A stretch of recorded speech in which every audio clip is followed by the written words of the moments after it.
O jornal The New York Times fez uma reportagem sobre os abusos cometidos pelo ministro Alexandre de Moraes nos inquéritos políticos que conduz no Supremo Tribunal Federal, questionando se é possível defender a democracia utilizando meios contrários à democracia e ao Estado de Direito.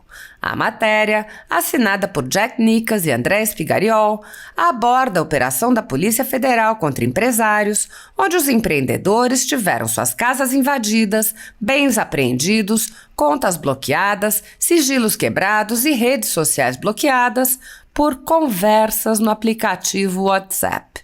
Mesmo com um viés explícito em favor do ativismo do ministro, insinuando que haveria um intento de supostamente proteger a democracia brasileira contra o presidente Jair Bolsonaro e seus apoiadores, a matéria reconhece que muitos limites foram ultrapassados e que as ações de Moraes estão destruindo a democracia a pretexto de protegê-la.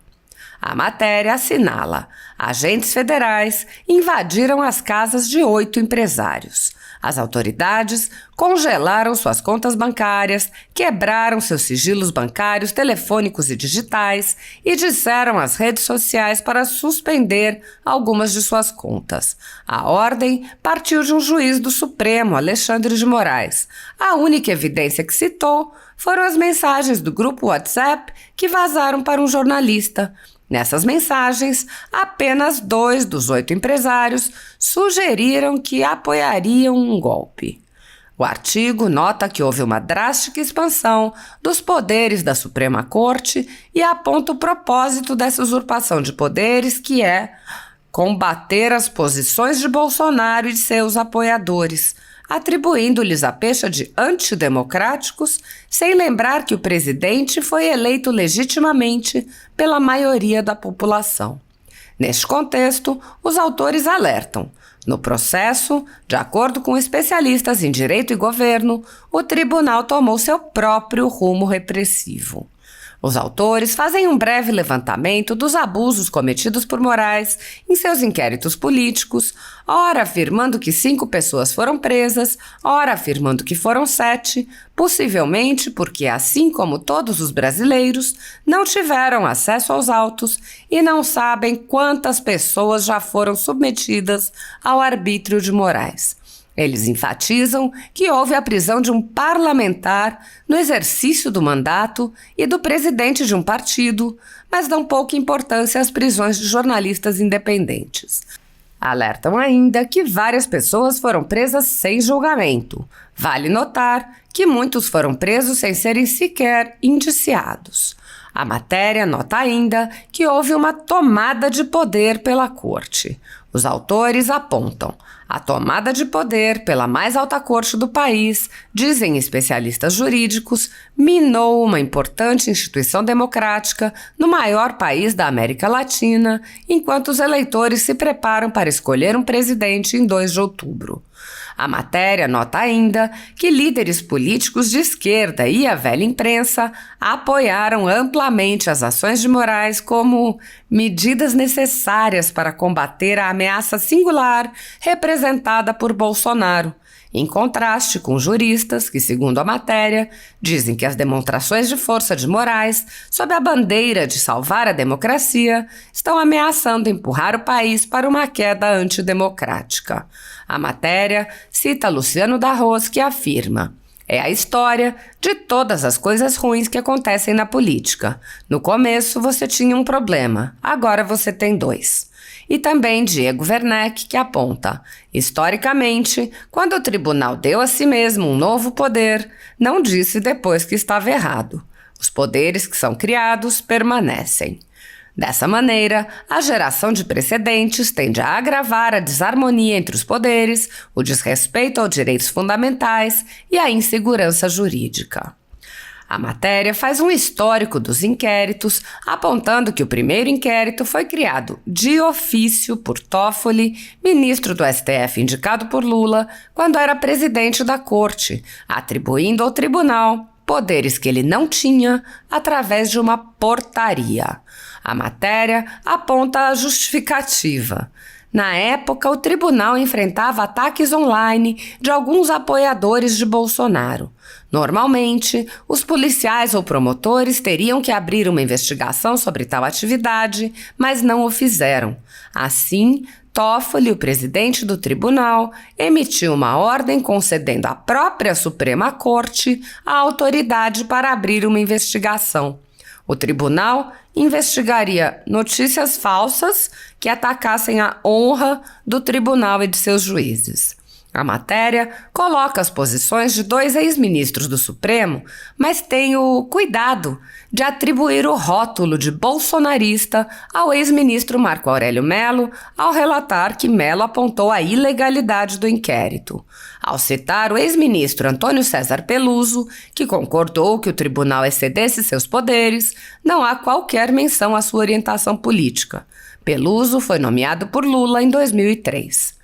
A matéria nota que Toffoli escolheu Alexandre de Moraes, mesmo não havendo qualquer previsão legal para escolher um relator, e que, entre as primeiras ações de Moraes à frente dos inquéritos, houve a censura de uma revista da velha imprensa.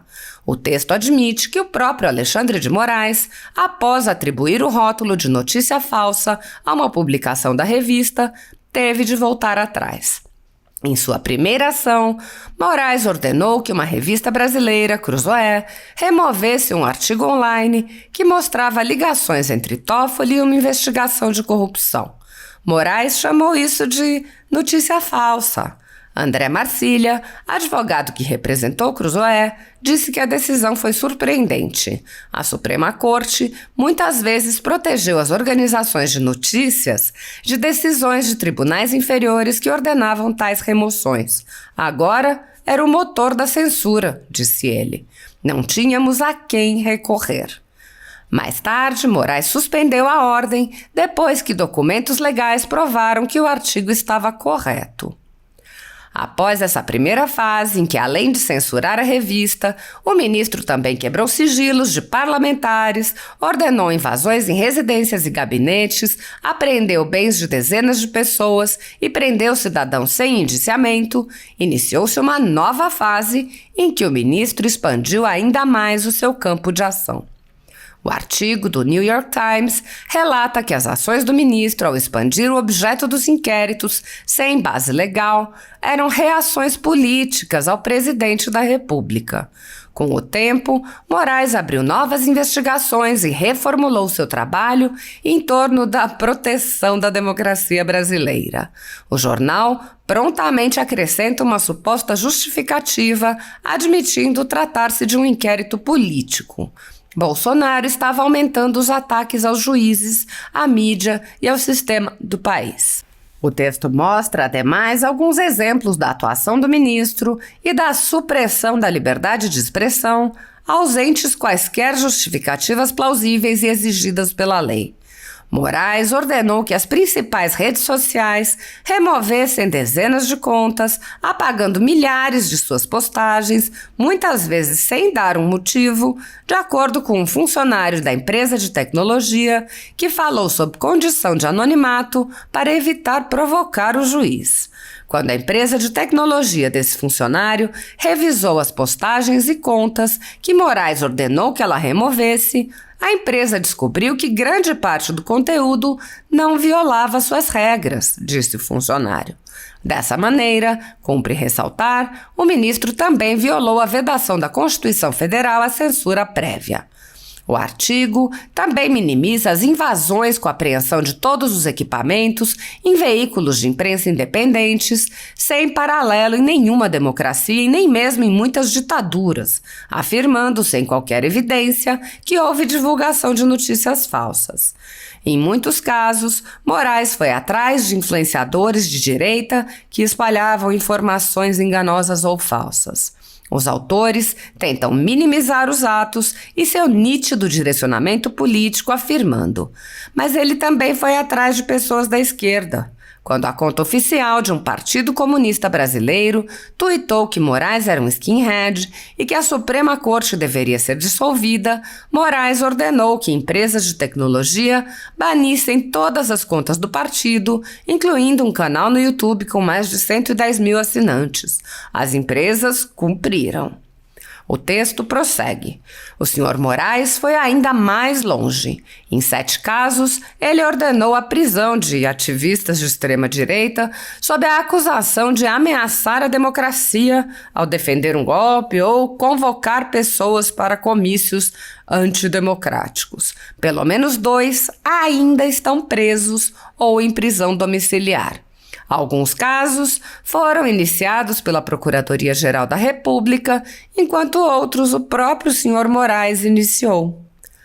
O artigo cita um funcionário anônimo do STF para afirmar que o tribunal teria descoberto evidências de que, abre aspas, extremistas de extrema-direita discutiram ataques a juízes, estavam rastreando os movimentos dos juízes e compartilharam um mapa de um prédio do tribunal, fecha aspas, sem relatar que os supostos planos desses supostos extremistas foram utilizados de maneira meramente retórica e descabida para justificar ações contra terceiros, contra grupos inteiros de pessoas que não têm qualquer relação entre si, não se conhecem, não articularam qualquer ataque ao tribunal e nem tampouco detêm foro privilegiado.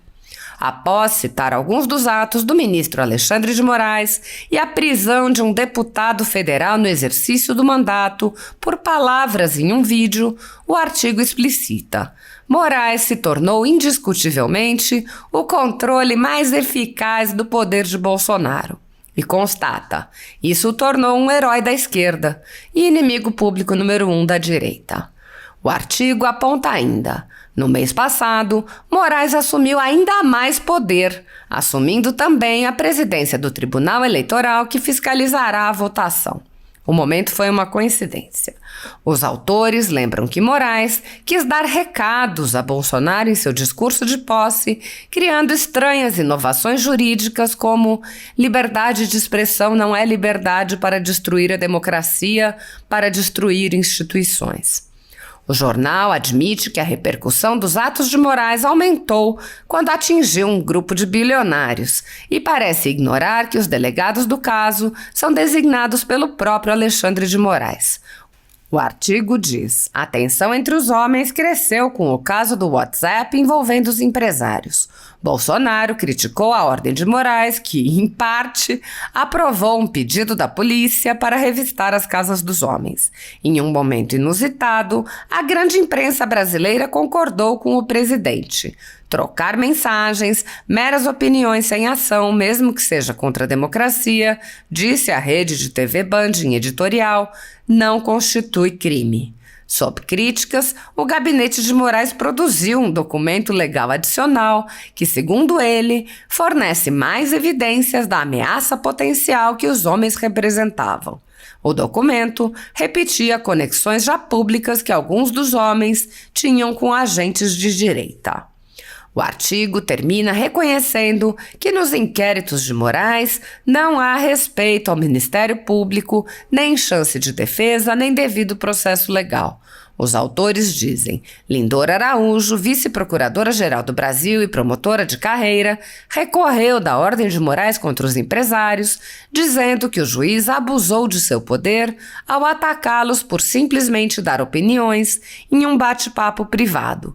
Sua ordem se assemelhava a uma espécie de polícia do pensamento que é característica de regimes autoritários, disse ela. Esse recurso foi para o senhor Moraes. Ele descartou. Há mais de 3 anos, o ministro Alexandre de Moraes conduz, em segredo de justiça, inquéritos políticos direcionados a seus adversários políticos. Em uma espécie de parceria com a velha imprensa, matérias, reportagens e relatórios são admitidos como provas sem questionamento, substituindo a ação do Ministério Público e substituindo os próprios fatos, e servem como base para medidas abusivas que incluem prisões prisões políticas, buscas e apreensões, bloqueio de contas, censura de veículo de imprensa, censura de cidadãos e de parlamentares, bloqueio de redes sociais, entre muitas outras medidas cautelares inventadas pelo ministro. O mesmo procedimento de aceitar depoimentos de testemunhas suspeitas e interessadas e tomar suas palavras como verdadeiras se repete em diversos inquéritos nas cortes superiores. Esses depoimentos, relatórios e reportagens produzidos por pessoas interessadas embasam medidas extremas contra conservadores sem qualquer chance de defesa ou acesso ao devido processo legal. A Folha Política já teve sua sede invadida e todos os seus equipamentos apreendidos. Atualmente, toda a renda do jornal está sendo confiscada a mando do ministro Luiz Felipe Salomão, ex-corregedor do Tribunal Superior Eleitoral, com o aplauso dos ministros Luiz Roberto Barroso, Alexandre de Moraes e Edson Fachin. Há quase 15 meses, todos os rendimentos de jornais, sites e canais conservadores são retidos sem qualquer base legal. Se você apoia o trabalho da Folha Política e pode ajudar a impedir o fechamento do jornal, doe qualquer valor através do Pix, utilizando o QR Code que está visível na tela ou o código ajude@folhapolitica.org. Caso não utilize Pix, há a opção de transferência bancária para a conta da empresa Raposo Fernandes, disponível na descrição deste vídeo e no comentário fixado no topo. Há 10 anos, a Folha Política vem fazendo a cobertura da política brasileira, quebrando a espiral do silêncio imposta pelo cartel midiático que quer calar vozes conservadoras. Pix ajude@folhapolitica.org. Problema, por exemplo, de opiniões. Prender deputados por opiniões. Prender cidadãos por opiniões. Isso é crime político que não pode gerar. O que diz o artigo 5º, incisos 4 e 5 da Constituição? O 4 diz que é livre a manifestação de pensamento. Se alguém abusou, inciso 5º, cabe 2 ações: danos morais e denunciação caluniosa, cuja condenação e prisão só pode ser dada depois, nunca prisão provisória. Onde está, por exemplo, que em fake news, qual é a lei que diz que fake news é crime? É um novo Código Penal. Qual é a lei que diz que o flagrante pode ser de vídeos? Flagrante perpétuo é um novo Código Penal. Então nós estamos tendo, como melhor que seja a qualidade deles, que eu admiro, e reitero sempre que admiro os ministros do Supremo, não é o que foi escrito na Constituição. E é contra isso que eu tenho me batido, não para desconstituir poder, não para criticar que eles não estavam à altura do Supremo, nunca disse isso, ao contrário, as que estão à altura do Supremo. Mas tem que voltar a ser o que era o Supremo até 2003, quando era a instituição mais respeitada do país. Tem que voltar a ser intérpretes da Constituição e não legisladores complementares.